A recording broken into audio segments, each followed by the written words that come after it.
The 2003 Teenage Mutant Ninja Turtles series was the first to bring Karai to television. The character was already known to Mirage Comics readers as a warrior bound by a strict code of honor, someone who could be trusted to keep her word, even in the middle of open conflict. The show introduced her in a similar conflict and gave her the same strict code of honor, but with a twist that redefined her for the adaptations that followed. Karai's story began with nothing. She was an orphan, abandoned as a child and left to survive on the streets of Japan, until the day Oroku Saki found her. He took her in, trained her in ninjutsu, and gave her a purpose larger than herself. Over the years, she became one of the only people he genuinely trusted, and she returned that trust without question. That trust, however, was built on a foundation of lies. Saki revealed his alien nature to her, but told her that the Utrams, his own people, had been wrongfully hunting him for centuries, that his exile on Earth was an injustice, and that his mission of revenge was righteous. Karai was then given an identity, a cause, and a code of honor by the only father figure that mattered to her. Eventually, Shredder relocated to New York, and Karai remained in Japan to lead the Foot Clan's Japan operations. Within this narrative, serving and helping the Shredder became Karai's identity. Her code of honor was aligned with his values and mission.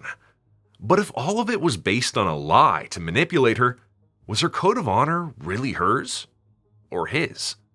Join me today as I explore Karai's identity crisis in the 2003 animated series. The Shredder was seemingly killed in his revenge attempt on the Utrams. This created a power vacuum in the city, and within weeks, 3 factions moved to fill it: the Foot Clan, the Purple Dragons, and the local mafia with Baxter Stockman's support. They turned on each other in a turf war that spread across the city. This situation forced Karai to travel to New York to unify the clan. And with her father seemingly gone, there would be no one looking over her shoulder to tell her what her agenda should be. She was free to make a decision based entirely on her own judgment. Since the Turtles had been at the center of the whole debacle, she made them an offer. She would stop the war between the clan, Splinter, and the Turtles in exchange for their help bringing down the other 2 factions. Both sides understood they had a responsibility and the power to stop the conflict. And meeting Leonardo, she realized they had more in common than she originally thought. They were both warriors bound by loyalty to their fathers, carrying out missions not entirely their own. He served Splinter the way she served Shredder, and to her, they were equals. At a simple glance, that would have been a reasonable reading of the situation, but this had a significant blind spot. Leonardo built his own code of honor based on what he knew was right. But what Karai knew was right was a lie, engineered to manipulate her into a life of questionable morality. Having said that, she was making a deal with the Turtles, and this was a sign that Karai was following her own values. The Turtles agreed to the truce and helped her stop the war. With the clan under her control, and the other factions understanding their place in the city, the conflict between the Turtles and the clan was also over, thanks to Karai's code of honor. But unlike the comics this story was based on, the Shredder wasn't actually dead. Shirel had been recovering in secret with the help of biocytes. When he was finally healed, he moved immediately to finish what he had started. Especially now that the Utrams had left the planet and were bound to return for him. His first order of business was the Turtles, and his chosen method was a robotic duplicate of Splinter to eliminate them. Karai objected. She had given the Turtles her word, and her word meant something. Sending a machine disguised as their father to destroy them was a violation of her principles. Shirel reset her values by telling her that her duty to him was far more important than her honor. That was what the code had always meant, whether she had understood it that way or not. In fact, those who betrayed him would end up like Baxter Stockman, a brain with an eye, floating in a container. Karai accepted this, But his values and hers started to conflict. For Leonardo, this was a red flag. He trusted in her word, but she was also serving the Shredder. He had been taught that honor meant everything to a true warrior, and was raised to live by that code. He then asked her to show him that she could live by that code too. While she was loyal to her father, she trusted her own judgment, so she tried to at least ensure the turtles could survive the encounters. If she couldn't enforce a truce, at least she could give them an advantage. In the aftermath of the Triceraton invasion, Shirel started collecting as much alien tech as possible to build a starship that could help him go back to the Outram homeworld with an army to exact his revenge. Karai, on the other hand, was supposed to stay on Earth, in charge of the clan until his triumphant return. To make it happen, he brought in Dr. Chaplin, an engineering genius who had none of the attitude problems Baxter often presented. Unexpectedly, this would also be the beginning of a slow and subtle courtship between Chaplin and Karai. But the Shredder's values continued to cause Karai an internal struggle. The clearest example came when Shirel had his eye on an alien anti-gravity generator that was holding the city of Beijing 20 miles above the Earth's surface. His plan to acquire the device was simply to take it, which would have caused the city to plummet to its destruction. Millions of people would die.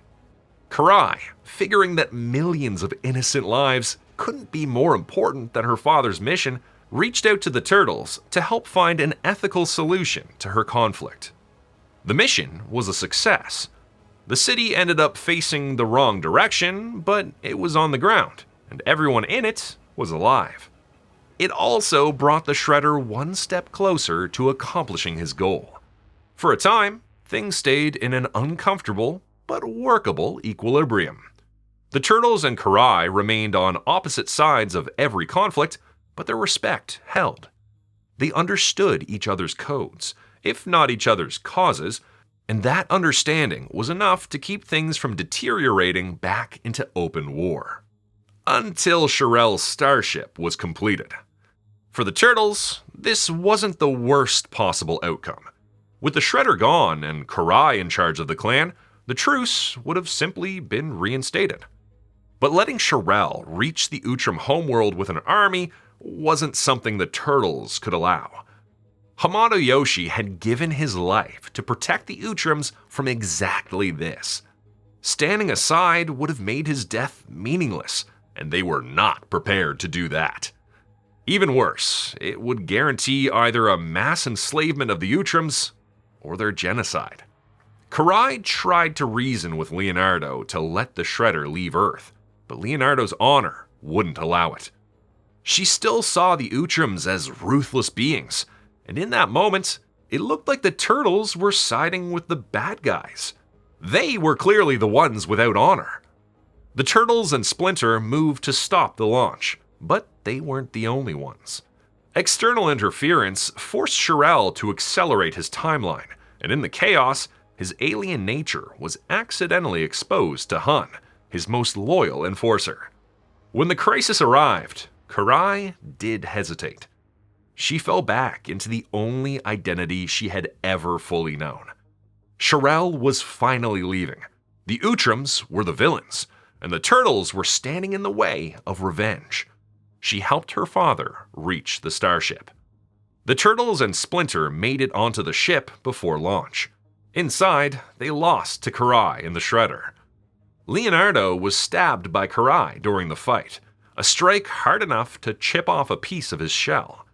She stabbed the one she recognized as her equal, the one who had treated her code of honor as something worth respecting, the one whose integrity she had quietly measured herself against. It was in this moment that Karai had unexpectedly turned into the Shredder. Shirel, Karai, and Chaplin were now in open space, short on soldiers, but confident they could recruit mercenaries along the way to the Outram homeworld.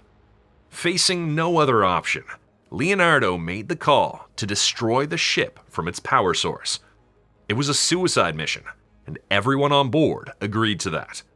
At the moment of explosion, the Utrams intervened, slowing time and pulling them all to safety. Sherelle was put on trial and sentenced to permanent exile on a frozen asteroid.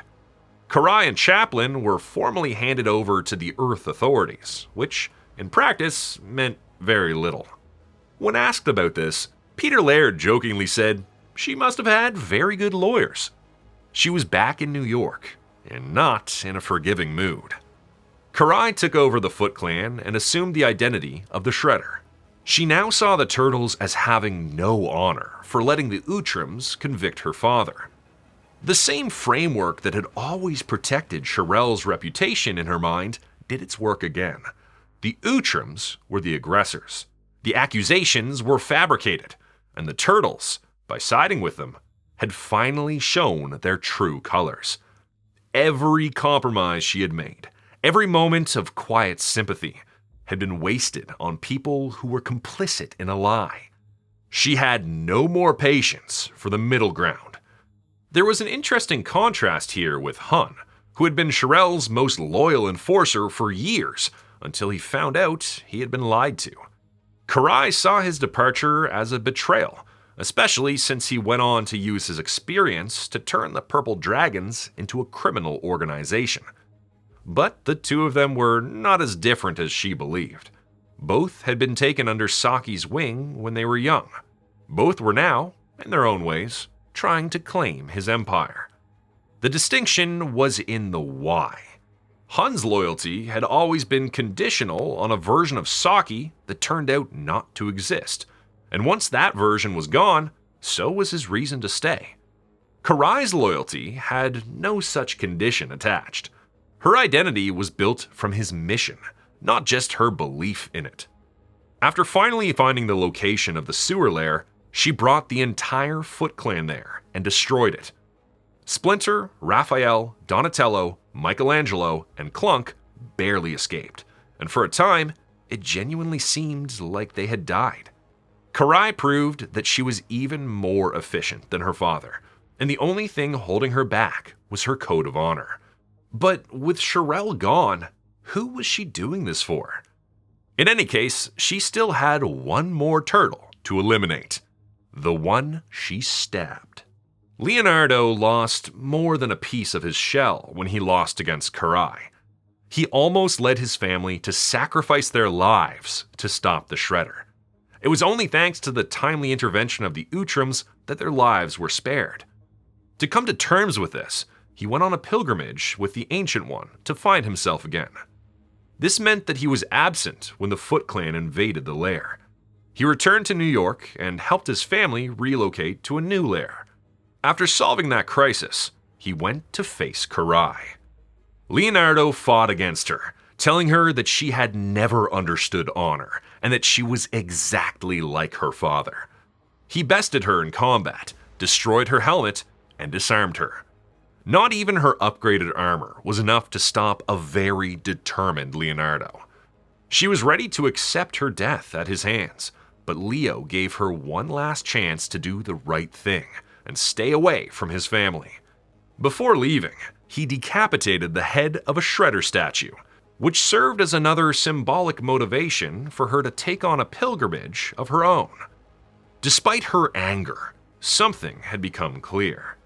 In a battle over honor and values, Leo had followed his own convictions and won. Could it be that perhaps the reason she lost was that she had been fighting for values that weren't hers? Karai's role in the Foot Clan became unstable. Beneath her command, the Foot Mystics, the ancient supernatural enforcers bound to the clan, had been quietly resisting for years. They did not serve Sherelle, nor did they serve Karai. They served the one true Shredder, an ancient and far more dangerous power than either of them represented. The only reason they had obeyed the imposter Shredders at all was a relic called the Heart of Tengu. Whoever held it commanded them. The Mystics decided they had had enough. They pulled the strings in the shadows to make the Turtles take the relic away from Karai. This was a big defeat for her, not only because she lost a source of mystical power, but also because it meant that the one true Shredder would return to take the name from her. The relic was destroyed, and with it gone, nothing stood between the Foot Mystics and the resurrection of their actual master, the Tengu Shredder. Upon his return, he created an army of the undead, transforming Manhattan into something out of a nightmare. But the Mystics had also been carrying a grudge. They pressed their master to deal with Karai personally, the imposter who had dared to take his name. Karai, with the help of her significant other, Dr. Chaplin, faced the one true Shredder with a special weapon made for the occasion. This wasn't strong enough, especially after he tricked her into lowering her defenses by passing as her father. During the fight, he removed all the armor from her, leaving her only in her ninja clothes. Chaplin arrived with an upgraded weapon to combat the Tengu Shredder, but even this wasn't powerful enough to destroy him, and the one true Shredder defeated Karai. The Turtles were able to make the Shredder retreat long enough to rescue her and save her life. With the help of Karai, they recruited the Purple Dragons, the EPF, and the Justice Force. It turned out that everyone who had ever taken on the mantle of the Shredder had unknowingly formed a link with the ancient supernatural energies attached to the title. Shirelle had carried that link. Karai, by assuming the identity, had inherited it. And that meant she could do something no one else in the fight could: connect to the Tengu Shredder's life force and drain it directly. The hollow identity she had been running, the borrowed power that had cost her so much, turned out to be the one thing the enemy had no defense against. The plan came down to two things: separate Tengu Shredder from his helmet and gauntlet to make him vulnerable, and let Karai do what only she could do. She attacked him while he was in his dragon form, and in doing so, forced him to absorb all the supernatural energy he had been pouring into Manhattan, pulling it back into himself and returning the city to normal. The Turtles, in their dragon form, invoked the spirit of Hamato Yoshi, who finally put an end to the one true Shredder. What came next for Karai and Chaplin was never made entirely explicit. They left the Foot, or returned to Japan, or some version of both. What the show made clear was that the conflict was finished, and their peace was real enough for Karai and Chaplin to be present at April and Casey's wedding. But the return of the Tengu Shredder was perhaps too big a menace to ignore. And after that crisis ended, her Shredder persona was dismantled. But what about her honor and values? Would she make the right decisions if faced with the same challenges from the past? Or would she fall back to her former master's values? Her values were about to be put to the test. Years after the trial, Karai's monitoring systems picked up something she had not expected to see. Shirelle had escaped the icy asteroid. She found him in a technodrome hidden beneath the city, in the unlikely company of the Shredder and Krang from the 1987 universe. Her loyalty to her father had apparently not wavered, and together they took over the technodrome, removing the 1987 villains from the equation and upgraded it with Utrum technology. It looked, from the outside, like Karai was under his control once again. But then, Shirelle discovered the Turtleverse and realized that as long as there were more versions of the Turtles, they would always try to stop him. It quickly dawned on him that there was an efficient way to get rid of all of them at once. You see, every branch of the Turtleverse forked from one original version, a set of prime turtles from whom all others descended. Destroying them would also destroy all other versions that came after them. He captured the 1987 and 2003 turtles and put them in a machine designed to extract the coordinates of the prime turtles. The process would also destroy both sets. It seemed like the Shredder was finally going to succeed in his revenge against the turtles. But, unbeknownst to him, Karai was listening. She was horrified by her father's plan, and for the first time, she trusted her convictions and transported the turtles out of the machine before they got disintegrated. Unfortunately, Shirelle now had the coordinates of Prime Earth. The 8 turtles reached that universe, where they found the Prime Turtles and assembled the most improbable alliance anyone had ever put together. The 1987 and 2003 Turtles, the Prime Turtles, Karai, and even Shredder and Krang from the 1987 universe, all against Shirel. During the fight, he realized that killing the Prime Turtles would also destroy the entire multiverse. Karai tried to reason with him. She told him that she didn't want to lose him again. Destroying them would also destroy him and Karai. But then he doubled down and decided that if this was the way to go, so be it. It was only thanks to Bebop and Rocksteady's accidental efforts that Shirel was stopped. Karai was once more on the side of the Turtles. But this time, there was no ambiguity left about whose values she was actually living by. Karai debuted in the 2nd season of the animated show for the City at War saga. During the early conversations about this saga, Peter Laird suggested to Lloyd Goldfine not to make Karai a mere pawn of Shirel. He wanted her to be portrayed as a powerful character capable of bringing unity, but also as someone with the potential for conflict with the Turtles down the road. Peter was writing for TMNT Volume 4 at the time, when Karai was in the middle of an arc in which she was clearly trying to hide her intentions from Leonardo, even as they worked together. To me, Karai's arc in the show may have informed where Volume 4 was going with the character. It's interesting how much the 4Kids show bled into the Mirage continuity, thanks to Peter and other Mirage artists' involvement with the show. Her appearances published in Tales of the TMNT Volume 2 became increasingly inspired by her portrayal in the show. Another interesting detail was Peter's correction on the script for Rogue in the House. One of the writers gave Raphael a joke about Karai being Leo's girlfriend. This gave Peter an icky feeling because he didn't like entertaining the idea of turtles and humans mating. That particular boundary didn't carry over into every subsequent adaptation. The 2012 series briefly entertained the idea that Laird had rejected here, for a while at least. Karai was voiced by Nell Balaban, credited as Karen Neal. Despite her prominence in the show, she received only a single action figure, depicting her in the Shredder armor. The additions made to her character in this iteration, the orphan backstory, the manufactured loyalty, the honor code built on a lie, became a template. Later adaptations consistently kept Karai tied to the Shredder lineage, sometimes connecting her to both the Hamato and Saki families at once, and almost always preserved the one quality that defines her in this version above all else. You're never quite sure where her loyalty actually lies, not even herself. What do you think of this version of Karai? Would you have made the same choices she made in her position? Did you also get goosebumps when Leo defeated Karai in her Shredder persona? Let me know in the comments. Thanks for watching. See you in the sewers.